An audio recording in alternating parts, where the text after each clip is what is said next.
నమస్కారం. Star hospital సుఖీభోకు స్వాగతం. Powered by rainbow hospital. పురుషుల్లో సంతాన సాఫల్యత బాగా తగ్గుముఖం పడుతోన్న నేపథ్యంలో అసలు వీర్యకణాల ఉత్పత్తిని దెబ్బకొట్టే కారణాలేమిటో, వీర్యకణాల ఉత్పత్తి చక్కగా ఉండేందుకు ఎలాంటి జాగ్రత్తలు తీసుకోవాలో తెలియజేసే ప్రత్యేక కథనాన్ని ఈరోజు సుఖీభవలో మీకు అందిస్తున్నాం.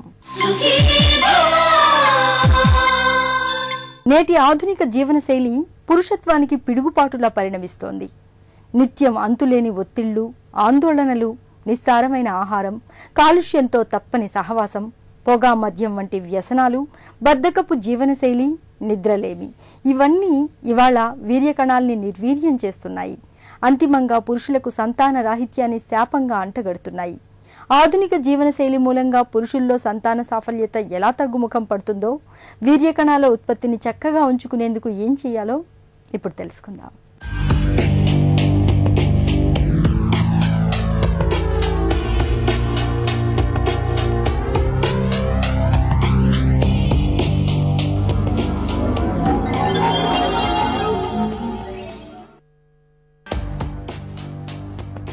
మన జీవన శైలి నేడు ఇదే మన ఆరోగ్యం పాలిట అతి పెద్ద శత్రువుగా పరిణమిస్తోంది.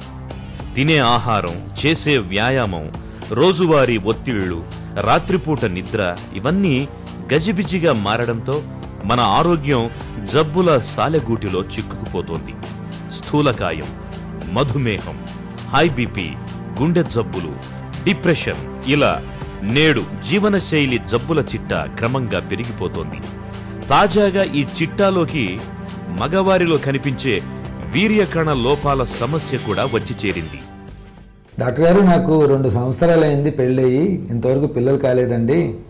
వీర్యకణాల పరీక్ష చేయించుకోమన్నారు. ఆ పరీక్ష చేయించుకుంటే వీర్యకణాలు ఎలా ఉన్నాయో చూసి మీకు ఉత్పత్తి అయ్యి మీకు సంతానం కలిగే అవకాశం ఉందా లేదా చెప్పాలన్నారు.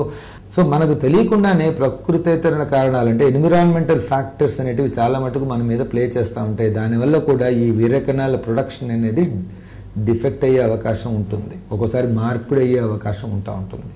కాబట్టి యవ్వనం అనేది వచ్చిన తర్వాత కలిగే ఈ వృషణంలో, మగవాళ్ళలో ఉన్న వృషణాల్లో కలిగే చేంజెస్ వల్ల ఈ జర్మ్ సెల్స్ నుంచి వీర్యకణాలు అనేవి ఉత్పత్తి అవుతాయి.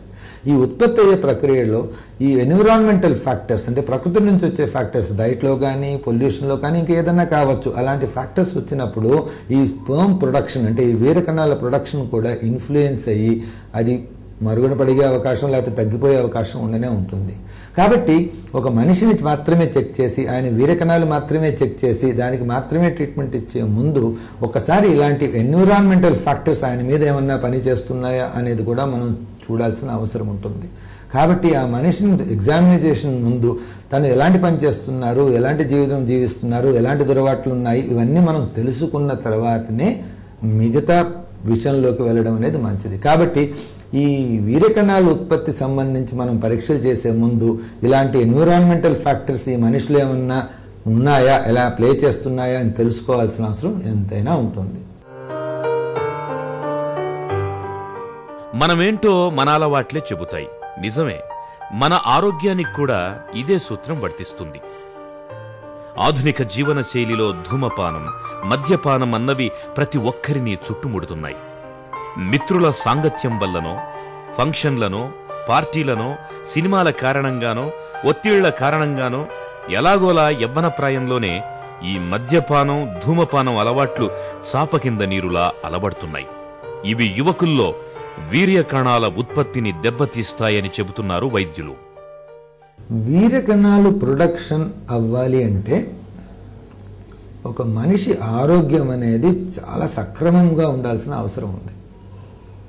ఎప్పుడైతే ఆరోగ్యం అనేది సరిగా ఉండదో, ఏ కారణం వల్లైనా కావచ్చండి, టీబీ ఉండొచ్చు, క్యాన్సర్ ఉండొచ్చు, ఇంకేదైనా కారణం వల్ల ఆరోగ్యం సరిగా లేకపోతే ఆటోమేటిక్గా ఈ వీర్యకణాల ప్రొడక్షన్ అనేది తగ్గిపోయే అవకాశం ఉంటుంది. చాలామంది అనుకుంటాం, సింపుల్ మనకు వైరల్ ఫీవర్ వచ్చింది అనుకోండి, ఆ టైఫాయిడ్ ఫీవర్ లేకపోతే ఇంకేదైనా ఫీవర్ వచ్చింది అంటే దాని తర్వాత ఒక 2-3 నెలల వరకు ఈ వీర్యకణాల ప్రొడక్షన్ తగ్గిపోయే అవకాశం కూడా ఉంటుంది. సో ఆరోగ్యం సక్రమంగా ఉన్నప్పుడే వీర్యకణాల ప్రొడక్షన్ నార్మల్గా ఉంటుంది. సపోజ్ ఒక మనిషికి బ్యాడ్ హ్యాబిట్స్ ఉన్నాయనుకోండి, లైక్ స్మోకింగ్ కానీ, ఆల్కహాల్ కానీ, అంటే సారాయి తాగడం కానీ, స్మోక్ చేయడం కానీ ఇది ఎక్కువగా చేస్తున్న పక్షంలో వీరికి ఆరోగ్యం సక్రమంగా ఉంటుంది అని అనుకునే అవకాశం లేదు. సపోజ్ క్రానిక్ స్మోకర్ ఉన్నాడనుకోండి, క్రానిక్ బ్రాంకైటిస్ అంటే లంగ్లో బాగా ఇన్ఫెక్షన్ ఉండే అవకాశం ఎప్పుడూ ఉంటుంది. సో ఇలా ఉన్న పక్షంలో తర్వాత బ్లడ్లో నికోటిన్ లెవెల్స్ కూడా ఎక్కువగా ఉంటాయి. ఇలా ఉన్న పక్షంలో వీర్యకణాల ఉత్పత్తి నార్మల్గా ఉంటుంది అని అనే అవకాశం లేదు.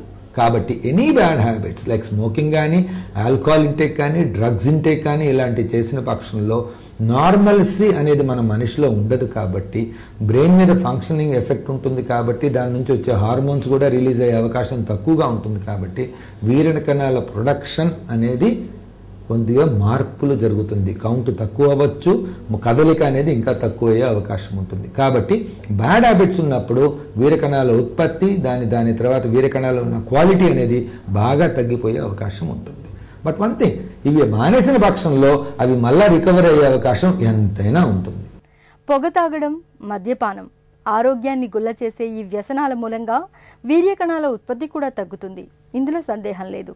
కానీ కుర్చీలో కూర్చుని హాయిగా పని చేసుకోవడం వల్ల కూడా వీర్యకణాలు తగ్గుతాయని అంటే వినడానికి ఆశ్చర్యంగా అనిపించినా ఇది నిజమేనని చెబుతారు డాక్టర్లు. గంటల తరబడి కుర్చీలో కూర్చుని పని చేయడం అనేది సంతాన సాఫల్యతను ఎలా దెబ్బతీస్తుందో ఇప్పుడు తెలుసుకుందాం.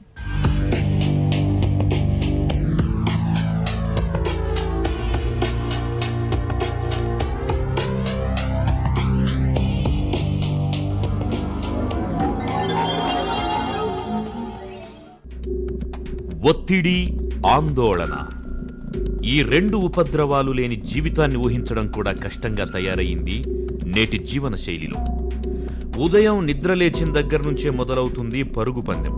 పిల్లల చదువులు, ఫీజులు, ఇంటి ఖర్చులు, ఉద్యోగం, వ్యాపారం, పండుగలు, ఫంక్షన్లు, కుటుంబ సంబంధాలు, ఇలా ప్రతి చోట ఏదో ఒక రూపేణ మనం నిత్యం ఒత్తిళ్లు, ఆందోళనలను ఎదుర్కొంటాం.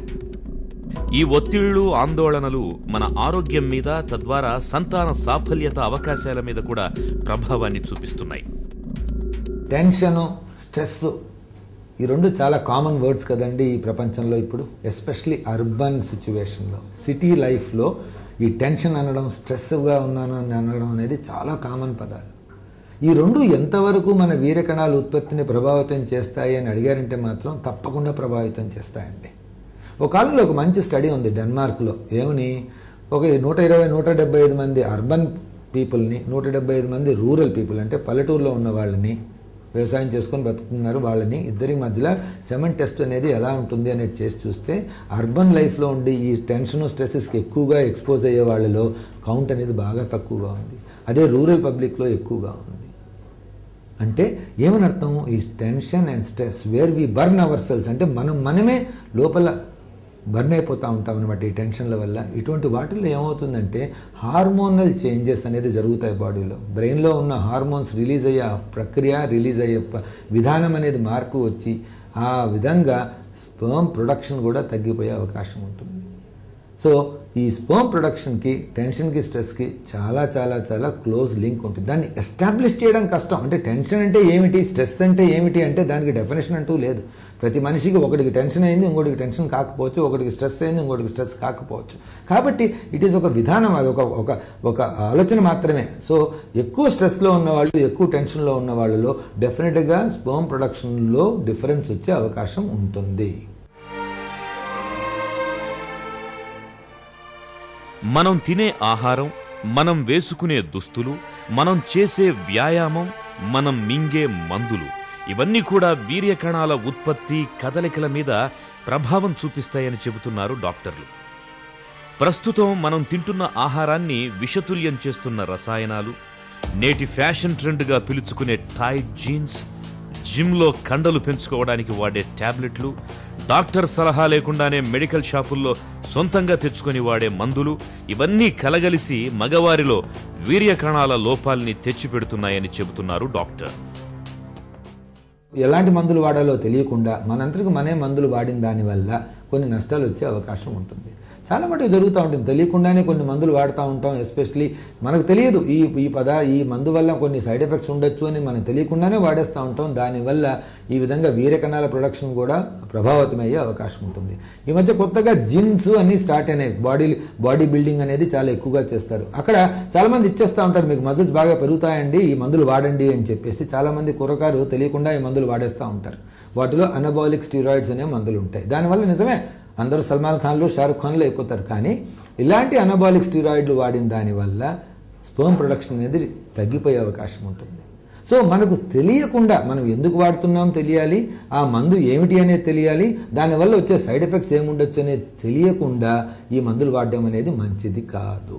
ప్రతి మనిషికి వారికి తగ్గట్టుగా, ప్రతి కంట్రీలోనూ వాళ్ళకంటే ప్రతి దేశంలోనూ వారికి తగ్గట్టుగా డైటరీ హ్యాబిట్స్ ఉంటాయి. అంటే ఆహార పదార్థాలు తినే నియమాలు ఉంటాయన్నమాట. సో అందరికీ పిల్లలు పుడుతున్నారు, అందరికీ వీర్యకణాలు ఉత్పత్తి అవుతున్నాయి. కాబట్టి ఆహారాలు ఇలా తింటేనే మంచిది అని చెప్పి ఎక్కడ ఉండదు. కానీ 2-3 విషయాలు తెలుసుకున్నామండి ఈ మధ్య కాలంలో. ఏమిటి అంటే పెస్టిసైడ్స్ అనేటివి ఎక్కువగా యూజ్ చేసిన పక్షంలో వాటి వల్ల కొన్నిసార్లు స్పర్మ్ ప్రొడక్షన్ తగ్గే అవకాశం ఉంటుంది. ఆర్గానిక్ ఫుడ్స్ అంటే ఎక్కడ ఎటువంటి పెస్టిసైడ్స్ వాడకుండా ఏదైతే కాయగూరలు అవన్నీ ఉత్పత్తి చేస్తారో అలాంటివి తిన్న వాళ్ళలో స్పర్మ్ కౌంట్ అనేది ఎక్కువగా ఉన్నది అని చెప్పి మనం కొన్ని స్టడీస్లో చూడడం జరిగింది. ఇవన్నీ ఇన్సిడెంటల్ స్టడీస్. అలా ఉండొచ్చా అని తెలుసుకునే దానికి చేసిన పరీక్షలు. అవును వీళ్ళలో కొంచెం ఎక్కువగా ఉంది అని తెలుసుకునే పరీక్షలు అనమాట ఇవన్నీ. కానీ వాటిల్లో ఎంతవరకు దీనివల్లనే జరిగింది, ఇంకేదన్నా కారణాలు ఉన్నాయా అని తెలియడం అనేది మనకు తెలియదు. కానీ ఒకటి, ఎంతవరకు కెమికల్ ఎక్స్పోజర్ తక్కువగా ఉంటుందో అప్పుడు డెఫినెట్గా స్పర్మ్ కౌంట్ అనేది ఎక్కువగానే ఉండే అవకాశం ఉంటుంది.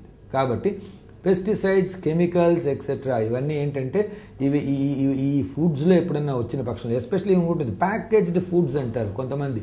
ప్యాక్ అయిందంటే ఎప్పుడో తయారు చేసి దాన్ని ప్యాక్ చేసి అమ్మేస్తూ ఉంటారు. ఎస్పెషల్లీ వెస్ట్రన్ కల్చర్లో కామన్ కదండి ఇవన్నీ. ఇలాంటి వాళ్ళలో ఒక్కోసారి ఎన్విరాన్మెంటల్ హార్మోన్స్ అని ఉంటాయి, మనకు తెలియకుండానే కొన్ని హార్మోన్స్ ఉంటాయి దాంట్లో. వాటి వల్ల స్పర్మ్ ప్రొడక్షన్ తగ్గిపోయే అవకాశం ఉంటుంది. సో ప్యాకేజ్డ్ ఫుడ్స్, పెస్టిసైడ్స్ అనేటివి మాత్రం ఈ ఫుడ్ హ్యాబిట్స్లో ఒక్కోసారి ఇన్ఫ్లుయెన్స్ చేసే అవకాశం ఉంటుంది. ఇంకొకటి, లూజ్గా వేసుకోవాలండి ప్యాంటు, టైట్గా వేసుకోవాలా, టైట్ అండర్వేర్ వేసుకున్నా, లూజ్ అండర్వేర్ వేసుకున్నా అని చాలామంది అడుగుతూ ఉంటారు.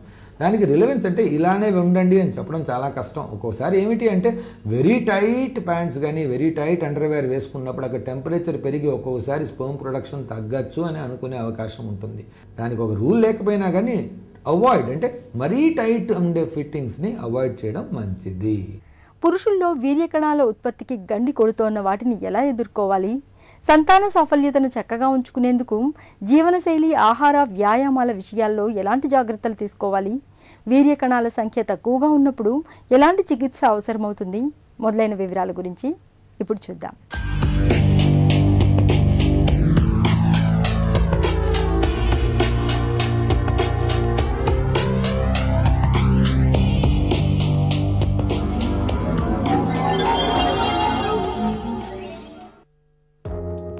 చేతిలో 2 సెల్ ఫోన్లు, జేబులో ఒక ఐపాడ్, మణికట్టుకు ఒక ఎలక్ట్రానిక్ వాచ్, భుజానికి ఒక ల్యాప్టాప్.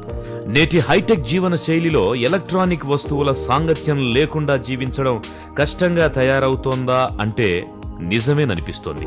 ఈ ఎలక్ట్రానిక్ వస్తువులు విడుదల చేసే వేడి, రేడియేషన్ మగవారిలో వీర్యకణాల ఉత్పత్తి మీద ప్రభావం చూపిస్తోందని చెబుతున్నారు డాక్టర్లు. ఈ ఎలక్ట్రానిక్ గ్యాడ్జెటరీ వల్ల స్పర్మ్ ప్రొడక్షన్ మీద ఏమన్నా ఎఫెక్ట్ ఉంటుందా అని చాలా మటుకు రీసెర్చ్ జరుగుతూ ఉందండి. అది నిజమంటారు, కాదంటారు, కొన్ని స్టడీస్లో ఎస్ అంటారు, నో అంటారు. కానీ ఇంతవరకు మనకు తెలియదు అన్నంత మాత్రాన్ని లేదని కాదు కదా. రేపొద్దున అది నిజమని తేలొచ్చు, రేపొద్దున అలా చేసిన దానివల్ల నిజమని కూడా తేలొచ్చు. చాలా మంది ఉన్నారు సెల్ ఫోన్ అనేది చెవు దగ్గర పెట్టుకుని మాట్లాడిన దానివల్ల దాంట్లో ఉన్న ఈ ఎలక్ట్రానిక్ వేవ్స్ అనేది ఈ బ్రెయిన్లో ఉన్న పిట్యూటరీ అనే గ్రంథి మీద ఎఫెక్ట్ పడి అక్కడ నుంచి హార్మోన్స్ అనేది రావడం తగ్గిపోయి స్పర్మ్ ప్రొడక్షన్ తగ్గిపోవచ్చు అని చెప్పి కూడా ఒక పాస్టులేషన్ ఉందండి. చాలా మంది ల్యాప్టాప్ ఒళ్ళో పెట్టుకొని కూర్చునేసి వాడేసుకుంటూ ఉంటారు. There is a heat which is generated. మీరు ల్యాప్టాప్ కొంచెంసేపు ఒక 2 గంటలు ఆన్లో పెట్టిన తర్వాత చేయి కింద పెట్టండి, there is a heat which is generated. ఆ హీట్ వల్ల స్క్రోటం మీద పడి ఆ ఏరియాలో టెంపరేచర్ పెరిగి రేపొద్దున స్పర్మ్ ప్రొడక్షన్ తగ్గిపోయే అవకాశం కూడా లేకపోవచ్చు.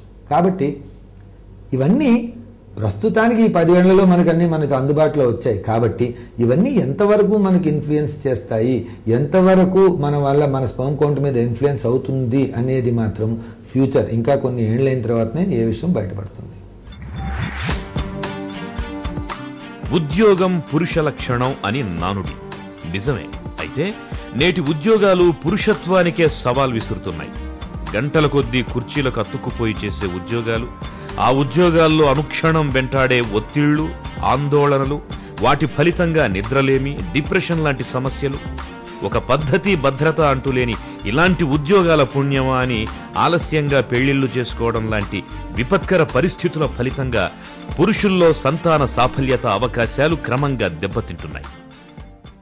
మామూలుగా పిల్లలు పుట్టలేదని ఎవరైనా మగవాళ్ళు వచ్చారు అంటే ఏమండి మీ పేరేమిటి అన్ని రాసుకొని మీరేం చేస్తూ ఉంటారని అడిగేస్తాం. చాలా మంది చాలా చూచాయిగా చెప్పేస్తారు, నేనండి కంప్యూటర్ ఆపరేటర్ అండి, నేను సాఫ్ట్వేర్ ఇంజనీర్ అండి అని చెప్పేస్తూ ఉంటారు. కానీ దానికి రిలవెన్స్ ఏమిటి అనేది వాళ్ళు చాలామంది గ్రహించకపోవచ్చు. కానీ ఉంటాయండి, తప్పకుండా ఉంటుంది. పీపుల్ ఇన్ ఫర్నేసెస్లో పనిచేసేవాళ్ళు, స్టీమ్ ఇంజిన్స్లో పనిచేసేవాళ్ళు, చాలా హై టెంపరేచర్స్లో పనిచేసేవాళ్ళు ఈ విధంగా ఈ టెంపరేచర్ ఎక్స్పోజర్ జరిగి స్పెర్మ్ ప్రొడక్షన్ తగ్గే అవకాశం ఉంటుంది. ఇంకొక విషయం అండి, ఒకప్పుడు నిజమైన ఒక స్టడీ ఉన్నది ఏంటంటే డ్రైవర్స్లో, అంటే లాంగ్ డిస్టెన్స్ డ్రైవింగ్, అంటే 24 గంటల్లో 15 గంటలు 16 గంటలు వాళ్ళు డ్రైవింగే చేస్తూ ఉంటారు, ఇంకేం చేయరు. వాళ్ళలో స్పెర్మ్ కౌంట్ తక్కువగా ఉంటుంది. మరి ఎందుకని వాళ్ళు చూస్తే ఈ ప్రొలాంగ్డ్ సిట్టింగ్ ఉన్న వాళ్ళలో టెంపరేచర్ అక్కడ మారి ఆ టైంలో ఈ విధంగా స్పెర్మ్ ప్రొడక్షన్ తక్కువ అవ్వచ్చు అని చెప్పేసి అనుకున్నారనమాట. మరి అలాంటిదే ఈ మధ్యకాలంలో సాఫ్ట్వేర్లో కూడా వర్తించవచ్చు అని చెప్పి కొన్ని స్టడీస్ కూడా ఉన్నాయి. ఎందుకంటే వీళ్ళు కూడా పొద్దుట నుండి సాయంత్రం వరకు రాత్రి వరకు అలానే కూర్చొని ఉంటారు without any exercise to the body.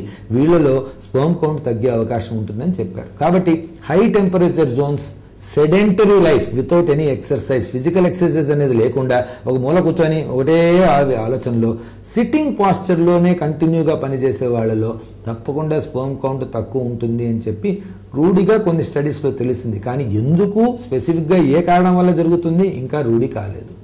ఇంతవరకు మనం చూసినటువన్నీ ఎన్నో పలు కారణాలు డిస్కస్ చేస్తాం. ఒక సింపుల్ ఎగ్జాంపుల్ అండి, 35 ఏళ్ల పర్సన్, ఆయన ఇన్ని రోజులు యుఎస్లో ఉన్నాడు, సాఫ్ట్వేర్ ఇంజనీర్, ఇప్పుడు పెళ్లి చేసుకోవాలనుకుంటున్నాడు. ఆయన సాఫ్ట్వేర్లో ఉన్నాడు, పొద్దున్నే సాయంత్రం వరకు పనిచేస్తాడు, ల్యాప్టాప్ ఒళ్ళో కూర్చొని పెట్టుకొని పనిచేస్తాడు, సెడెంటరీ లైఫ్, ఎక్సర్సైజ్ చేయడు, ఇవన్నీ అనుకుందాం. ఇవన్నీ మధ్యలో ఈ టెన్షన్ భరించలేక స్మోకింగ్ కూడా చేయడం మొదలెట్టాడు. మరి ఈయనకి సెమెన్ అనాలిసిస్ చేయిస్తే స్పెర్మ్ కౌంట్ అనేది ఎంత ఉంది అంటే తక్కువగా ఉంది. మరి తక్కువగా ఉన్నంత మాత్రాన ఇవన్నీ కారణాలు అనుకుందామా? ఆయనకి పెళ్ళై 3 ఏళ్ళు అయిందండి, ఇంతవరకు పిల్లలు లేరు అని చెప్పేసి అంటున్నారు. బాబు మీరు స్మోకింగ్ మానేసేయండి, మీరు టెన్షన్ పడకండి, మీరు ఉద్యోగం మానేసుకోండి, మీరు సాఫ్ట్వేర్లో ఉండకండి, కూర్చొని పని చేయకండి, ఎక్సర్సైజ్ చేయండి. ఇవన్నీ చేసినంత మాత్రాన పిల్లలు పుడతారా? అది కూడా నిజం కాదు. ఒకటి గుర్తుపెట్టుకోవాల్సింది ఏమిటి అంటే మనం ఇవన్నీ ఎన్విరాన్మెంటల్ ఫ్యాక్టర్స్ మాత్రమే. అట్ ద సేమ్ టైం మనకు పిల్లలు పుట్టాలి అంటే ఒక విధమైన నిర్దిష్టమైన సెక్షువల్ యాక్టివిటీ, అంటే సెక్స్లో పాల్గొనే నిర్దిష్టమైన ఫ్రీక్వెన్సీ అనేది ఉంది. ఆ విధంగా మనం పాల్గొన్నప్పుడే మీకు ప్రెగ్నెన్సీ వచ్చే అవకాశం ఉంటుంది. ఒక ఉమెన్ సైకిల్ 28 రోజులు అయితే ఆ 10వ రోజు నుంచి 17వ రోజు మధ్యలో ఈ పాల్గొన్నప్పుడు ఆ ఉన్న స్పర్మ్స్ వల్ల రిలీజ్ అయిన అండం ఏదైతే 14వ రోజు రిలీజ్ అవుతుందో దాంతో ఫర్టిలైజ్ అయ్యి అప్పుడు ప్రెగ్నెన్సీ రావడం అనేది జరుగుతుంది. చాలామంది ఈ కాలంలో అర్బన్ యూత్లో చూస్తామంటే సిటీలో ఉండే వాళ్ళలో చూస్తాము, నెలకు 1సారో 2 సార్లు కలుస్తున్నామండి, ప్రెగ్నెన్సీ రావటం లేదు. మరి నెలకు 1సారో 2 సార్లు కలిస్తే ప్రెగ్నెన్సీ వచ్చే అవకాశం ఎలా ఉంటుంది? కాబట్టి ఈ late marriages, stressful life style plus busy schedules, పొద్దున్నే రాత్రి వరకు పనిచేయడం, రాత్రి 12 గంటలకు వచ్చి పడుకోవడం, టైం లేదు, అలసిపోయి ఉండడం, సెక్స్లో పాల్గొనే అవకాశం కూడా లేదు. ఫ్రీక్వెంట్ సెక్షువల్ యాక్టివిటీ అంటే సరిగా సెక్స్లో పాల్గొని లేకపోవడం వల్ల ప్రెగ్నెన్సీ వచ్చే అవకాశం ఉండదు. కాబట్టి నార్మల్సీ, మన బాడీ నార్మల్గా ఉందా లేదా చూసుకోవాలి. మనకు ఎలాంటి దూరాలు లేవు కదా, ఇలాంటి ఎన్విరాన్మెంటల్ ఫ్యాక్టర్స్ లేవు కదా అని చూసుకోవాలి. తర్వాత ప్రెగ్నెన్సీ రావాలంటే మనం ఏం చేయాలి, ఎంత ఫ్రీక్వెంట్గా సెక్స్లో పాల్గొనాలి అనేది కూడా మనం చూసుకోవాల్సిన అవసరం ఉంటుంది. అలా జరిగినప్పుడే ఎండ్ రిజల్ట్ ప్రెగ్నెన్సీ వచ్చే అవకాశం ఉంటుంది. సో ఈ లేట్ మ్యారేజెస్ అనేదే కాకుండా plus infrequent sexual activity because of various reasons, ఏదో కారణం వల్ల సెక్స్లో సరిగా పాల్గొనడం లేకపోవడం వల్ల కూడా ప్రెగ్నెన్సీ రాకపోవచ్చు. సో ఒక యుక్త వయస్సుడు 3 ఏళ్ళైంది పెళ్ళయ్యి ఇంకా ప్రెగ్నెన్సీ రావటం లేదు, నాకు ఎలాంటి హ్యాబిట్స్ లేవండి, నేను అంతా నార్మల్గా తింటాను, ఎక్సర్సైజ్ చేస్తాను, రెగ్యులర్గా సెక్స్లో పాల్గొంటాను, అయినా కానీ నా స్పెర్మ్ కౌంట్ తక్కువగా ఉన్నది, ఇలా చాలా మటుకు చాలా మందిలో ఉంటుందండి. మనం ఇంతవరకు మనం ఏదైతే అనుకున్నామో ఈ దురలవాట్లు ఇవన్నీ ఒక 10-15% పాపులేషన్లో మాత్రమే. మిగతా 50-60% పాపులేషన్లో అన్నీ నార్మల్గానే ఉంటాయి, కానీ స్పెర్మ్ కౌంట్ మాత్రం నార్మల్గా ఉండదు. దీనికి ఇలాంటి వాళ్ళలో మనం ఎలాంటి కారణాలు ఉన్నాయని మనం వెతుక్కోవాల్సిన అవసరం ఉంటుంది. ఈ విధంగా లో కౌంట్ ఉండడానికి ఈ మనిషిలో ఎలాంటి కారణాలు ఉన్నాయి, దానికి ఎలాంటి ట్రీట్మెంట్ ఇవ్వాలని మనం వెతుక్కోవాల్సిన అవసరం ఉంటుంది. ఆధునిక జీవన శైలి మగవారిలో సంతాన సాఫల్యత అవకాశాలని దెబ్బతీస్తోన్న నేపథ్యంలో మద్యపానం, ధూమపానం లాంటి అలవాట్లకు దూరంగా ఉండడం, ఉద్యోగ, వ్యాపార, కుటుంబ జీవితాల్లో ఒత్తిళ్లను తగ్గించుకోవడం, ఎలక్ట్రానిక్ వస్తువుల రేడియేషన్ ప్రభావానికి దూరంగా ఉండడం, పౌష్టికాహారం తీసుకోవడం, నిత్యం వ్యాయామం చేయడం లాంటి జాగ్రత్తల ద్వారా మగవారిలో వీర్యకణ లోపాలు తలెత్తకుండా నివారించుకోవచ్చు. పురుషుల్లో సంతాన సాఫల్యత తగ్గడానికి కారణాలేమిటో, వీర్యకణాల ఉత్పత్తి చక్కగా ఉండేందుకు ఎలాంటి జాగ్రత్తలు తీసుకోవాలో తెలియజేసే ప్రత్యేక కథనాన్ని చూశాం కదా. తిరిగి రేపటి సుఖీభవలో కలుసుకుందాం. సుఖీభవ కార్యక్రమానికి సంబంధించి మీ విలువైన సూచనలు, సలహాల్ని వెంటనే మాకు రాస్తారు కదా. మా చిరునామా Sukhibhava, ETV, Ramoji film city, Hyderabad 501512 లేదా sukhibhava@etv.co.in కు ఈమెయిల్ చేయండి.